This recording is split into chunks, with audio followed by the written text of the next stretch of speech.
नमस्कार दोस्तों, I hope आप सब अच्छे होंगे। तो केजीएमयू की तरफ से एक फाइनल अभी डॉक्यूमेंट वेरिफिकेशन के लिए नॉन टीचिंग पोस्ट के लिए आ चुका है। ये जैसे आप देख रहे हैं स्क्रॉल हो रहा है न्यूज़ अपडेट्स में, ये न्यूज़ अपडेट्स का document verification notice for non teaching post. इस पे जब आप क्लिक करेंगे तो इस तरीके से एक पीडीएफ ओपन होके आएगा और इस पीडीएफ में पूरा डिटेल है, नोटिस है। एक एक करके मैं बताऊंगा क्योंकि इसमें जल्दीबाजी करना ठीक नहीं है। नोटिस है जो document verification for non teaching post recruitment 2024 first call. पिछले जो जितने भी पोस्ट आए थे उसमें इन्होंने 3 बार कॉल किया था डॉक्यूमेंट वेरिफिकेशन के लिए। तो इसमें जो पहला कॉल है 20 मई 20 से 21 मई 2026 को है। Return examination was conducted by KGMU Lucknow, जो कि 3 अप्रैल 2026 को हुआ था और इसका रिज़ल्ट जो है डिक्लेयर हुआ था उसके कुछ दिन बाद। As part of the next phase in recruitment process following are the details regarding the upcoming verification process of the qualified candidates as per the merit rank. तो जो इनका जो मेरिट में आए हैं, अब इसमें क्या क्या लेके जाना है आपको वो 1 बाय 1 मैं आपको एक्सप्लेन कर देता हूँ। सबसे इम्पॉर्टेंट चीज़ ये है कि आपको ये जो है एक सेट पूरा ओरिजिनल का लेके जाना है। Candidates are required to bring the following original documents along with the set of photo copies. एक कॉपी फ़ोटो कॉपी का होना चाहिए, जीरोक्स कॉपी होना चाहिए और एक ओरिजिनल होना चाहिए, एक सेट। अगर आपके पास पैसे की दिक्कत ना हो तो ये जो फ़ोटो कॉपी जीरोक्स वाला सेट है एक से ज़्यादा ले जाओ, कम से कम 2 या 3, क्योंकि जो रिक्रूटमेंट सेल में डॉक्यूमेंट वेरिफिकेशन बैठते हैं करने वो 3-4 लोग 5 लोग होते हैं। अगर आपका एक से ज़्यादा कॉपी रहेगा। दूसरी चीज़ ये भी है कि आपको अपने लिए भी सहूलियत रहेगी। एजुकेशनल सर्टिफिकेट्स क्या क्या होने चाहिए? 10th का, जो कि सबसे बेसिक है, 10th का मार्कशीट एंड सर्टिफिकेट जिसमें डेट ऑफ बर्थ मेंशन हो क्लियरली। अगर डेट ऑफ बर्थ में कुछ भी गड़बड़ है तो उसका एफिडेविट नोटरी जो भी है वो पहले से ही बनवा के जाए। 12th में marksheet certificate along with all academic documents. जो 12th का मार्कशीट है सर्टिफिकेट है वो दोनों होना चाहिए। डिग्री, अगर आपने ग्रेजुएशन किया है या आपने डिप्लोमा किया है जो उसमें मांगा गया जिस भी बेस पे हो तो उसका। उसके बाद में जो एमएसएसओ पोस्ट का है उस पर फोकस कर रहा हूँ मैं, तो एमएसएसओ के लिए तो एमएसडब्ल्यू और एमएसडब्ल्यू से पहले जो भी आपने ग्रेजुएशन किया है उन सबका डिग्री और मार्कशीट। अगर आपने सपोज करो बीएसडब्ल्यू किया है तो बीएसडब्ल्यू का एक तो जिसमें फाइनल मार्कशीट आता है सारा एक साथ होता है और एक होता है हर साल का 1 2 3 4। अगर आपने जो है 4 ईयर बीएसडब्ल्यू किया है तो इस तरीके से हर साल का मार्कशीट होना चाहिए और फिर फाइनल डिग्री। अभी आपके पास प्रोविज़नल डिग्री है तो आप प्रोविज़नल डिग्री भी ले जा सकते हो, बाद में आपको कंसेंट देना पड़ेगा और फाइनल डिग्री आपको देना पड़ेगा। उसके बाद में रजिस्ट्रेशन सर्टिफिकेट, यहाँ बहुत सारे लोग कंफ्यूज होंगे। तो ये रजिस्ट्रेशन सर्टिफिकेट जो है सिर्फ जिसके लिए एप्लीकेबल है, लाइक अभी हम किसी भी काउंसिल के अंदर रजिस्टर्ड नहीं है तो हम रजिस्ट्रेशन सर्टिफिकेट देने के लिए एप्लीकेबल नहीं है, हमें ज़रूरत नहीं है। ठीक है, ये उनके लिए है जिनकी काउंसिल है, जैसे फार्मा वालों की हो गई या कई सारे और नर्सिंग वालों की हो गई। आइडेंटिटी प्रूफ में आधार कार्ड, वोटर आईडी और पैन, ये तीनों में से कोई भी चलेगा, बट अगर तीनों हैं तो ज़्यादा बेहतर है। उसके बाद में कैटेगरी, अगर जिसने कैटेगरी में अप्लाई किया है SC ST OBC EWS certificate, out of state certificate will not be acceptable. तो सिर्फ जो ये रिजर्वेशन है वो यूपी वालों के लिए है, बाहर वालों के लिए नहीं है, बाहर वाले अनरिजर्व में काउंट होंगे। OBC certificate should be issued on after April 1 2024।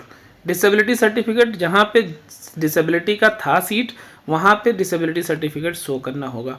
Additional certificates as applicable for dependent of freedom fighter, ex serviceman etcetera.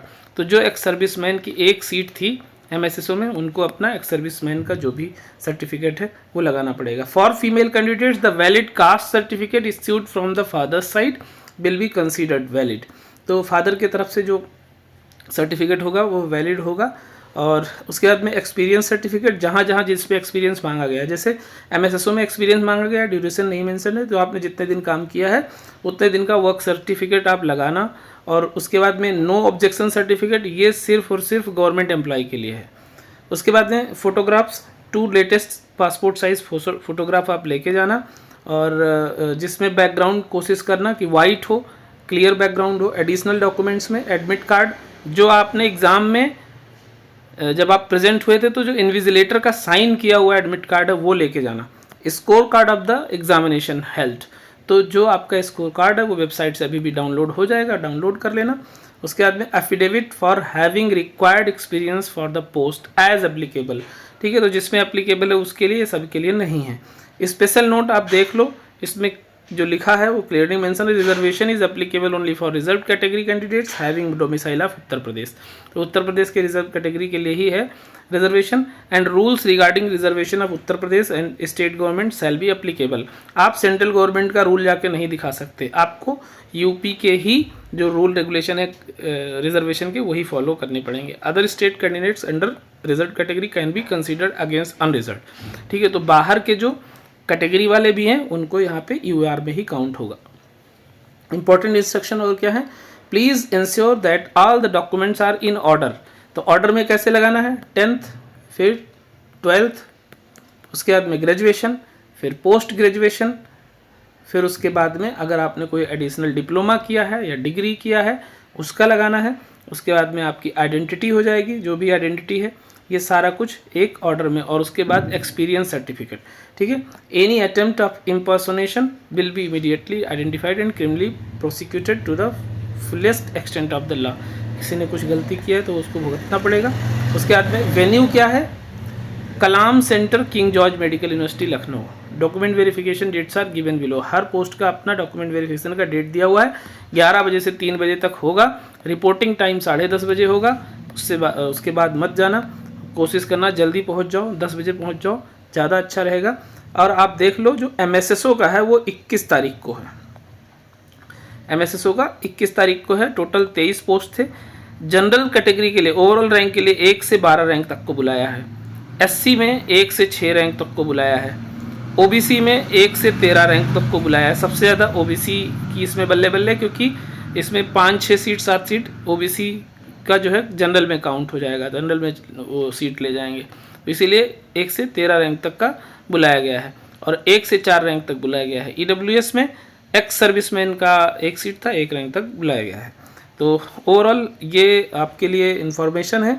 21 तारीख के लिए आप तैयार रखना अपने आप को, और जो दूर से हैं वो पहले पहुंच जाए तो ज़्यादा अच्छा है। नोट इसमें भी यही सेम लिखा, this notice is not an appointment, यानी ये अपॉइंटमेंट नहीं है, सिर्फ और सिर्फ डॉक्यूमेंट वेरिफिकेशन के लिए कॉल है। अगर आप इसमें एलिजिबल पाए जाते हो, कोई भी फॉल्ट नहीं होता है और रैंक के हिसाब से आप सेलेक्ट होते हो, तो आपको अपॉइंटमेंट लेटर दिया जाएगा। After successful document verification, a merit list of qualified candidate with successfully verified documents will be made for appointment based on merit and vacancy. For vacancy refer to advertisement brochure. Please note that biometric verification shall also be conducted randomly.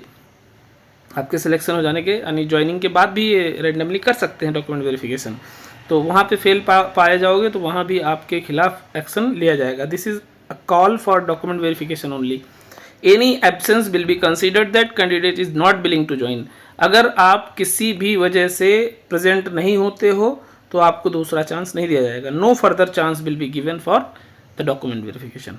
तो अपनी तैयारी बेहतर करके जाना।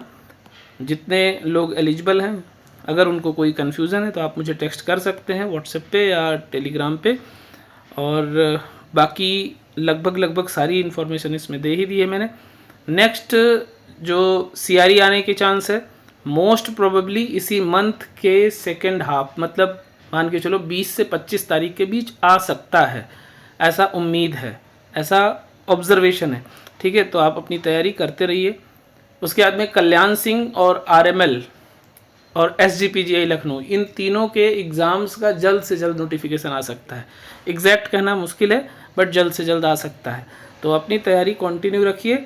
जो लोग paid batch join करना चाहते हैं वो लिंक दिया है, वहाँ से जाके ज्वाइन कर सकते हैं। 5th बैच जो हमने कंप्लीट कर दिया था, 1 महीने हो गए लगभग, तो उसमें आप ज्वाइन कर सकते हैं। अभी मैं आपको उसका सारा वीडियो का एक्सेस, PDF नोट्स और MCQ PYQ सारा कुछ दे दूंगा।